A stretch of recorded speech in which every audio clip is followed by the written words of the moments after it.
It's from Richard Howell. Would you sign up to be killed for a study if we had the tech to bring you back with 95% accuracy and effectiveness?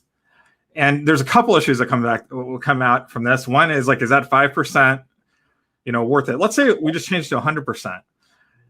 You can imagine kind of like the Star Trek transporter of it's going to destroy everyone on one side, but then kind of reconstitute all your material there. Would you have any concern about stepping into that, Nathan? Or would you just think that because my matter's it's new matter over there, it's still the same person? How would you do that? How would you feel about that?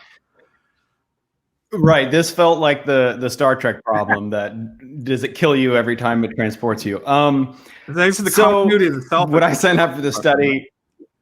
Would I sign up for the study? The answer is very easy. That's a hard no for me. I would pass on that study unless I were terminally ill. Then it could be. I've always thought that those who give their body to science are giving the last great gift that they can to the world. So in that case, maybe. But I do. If you read Michael Shermer's latest book, which touches on some of the other things we talked about too, but I think that the pursuit of immortality is one of our greatest conceits. That's not.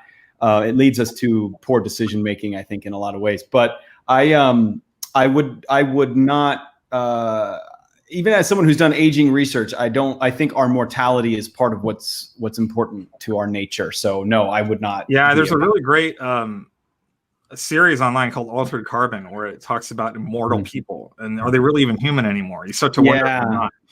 I don't like where that. I mean, as a Christian, I do believe that I'll have immortality in heaven, but it does really raise questions that I think are legitimate about the human experience. JP, what about you? I think your answer would be absolutely no, right?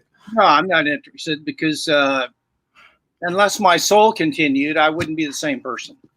So that's interesting. So we found common ground. None of us would do this study. I think it would raise more questions. Okay.